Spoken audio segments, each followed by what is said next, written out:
Benjamin Banneker, his grandmother, careful of my teeth there, was a indentured servant that came over for stealing from like England to America. And she came over as an indentured servant and then got free, owned a tobacco farm and got slaves, then set her slaves free and married one of them. And then had this grandchild right here that inherited the tobacco farm. He actually never got married, but he dedicated his life to mathematics and astronomy and helped in the surveying project of the capital for the newly founded United States of America, and later had his works published in an almanac. Also, we went to his museum once. Benjamin. Chapter out of the Institutes of Biblical Law, Law and Society, and that related to unregarded.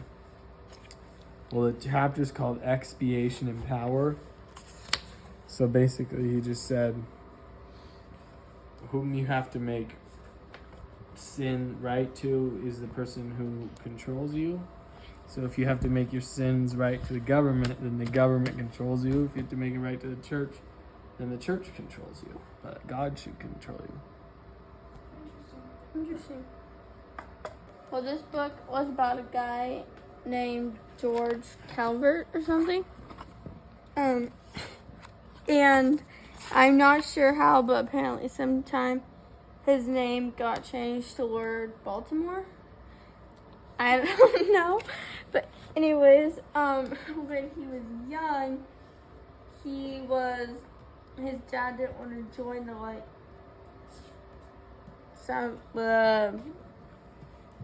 I don't know. But anyway, they weren't allowed to be Catholic, and he had to have a tutor, and he was really smart. And yeah. They weren't allowed to be Catholic? And then they went and started Maryland? Questionnaire time. It said they could be fined for being Catholic or something, or even put to death. They wanted to be Catholic, but they weren't allowed by the government to be. Yeah. That's when they started Maryland. Okay. They weren't they didn't have religious freedom. First of all, I'd like to address the point. Why did I choose Little Pete? Because if I chose any other, I would have the option of it being boring. Let's get started today. What? Peter Studderbent, I never figured out his last name. Man, oh man. Him, Peter, was born in the Netherlands with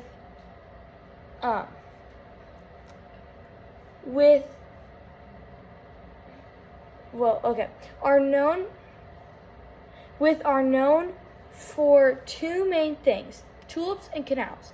But what was a fact about this Peter guy?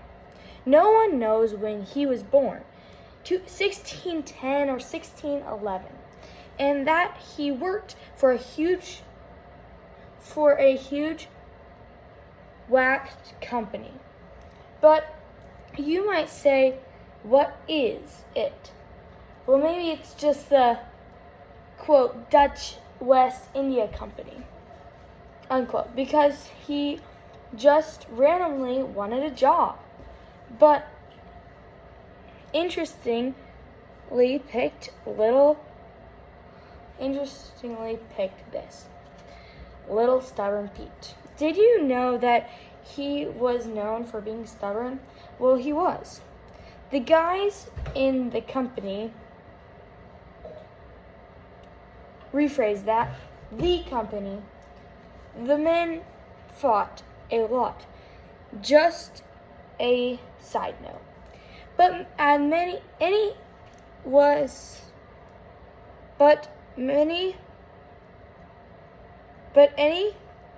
he went all over the world, but when he was ill, but he had to go back to the Tulip Land, aka the Netherlands. So that concludes it. Was it was pretty fun reading chapter 1 today of Stubborn Peter.